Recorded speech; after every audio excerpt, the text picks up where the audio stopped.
I'm Professor Lees, not really a professor, and this is Art 101, not really a class.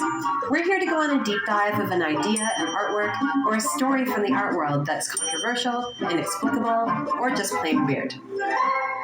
You know those movies from the 1980s where the jock picks on the skinny kid with glasses, or the other way around, where the cool art kids treat the guy on the hockey team like a goon? The divide between art and sports has been vast. So today let's talk about a few examples where art and sports have been friends.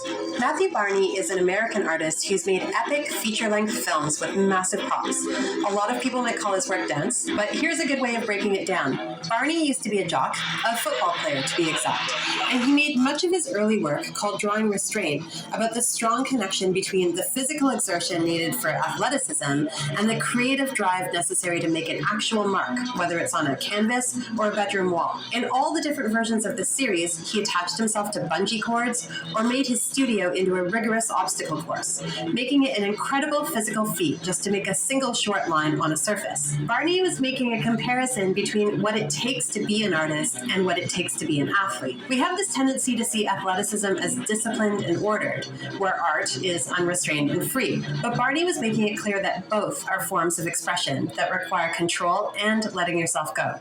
So that's an example of where an athlete brought his physicality into the art studio. But what about art that simply celebrates sports and tries to close the divide between the two worlds? Thierry Marceau, a performance artist from Montreal, takes on many famous people's personas to try to give us a look into their world.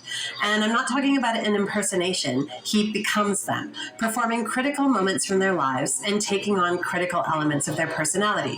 When he did this recently with Wayne Gretzky, he called up not only what was mesmerizing about the young hockey hero, but how his physical genius invigorated everybody around him, particularly Edmonton, the town that grieved his loss to LA and still celebrates him today.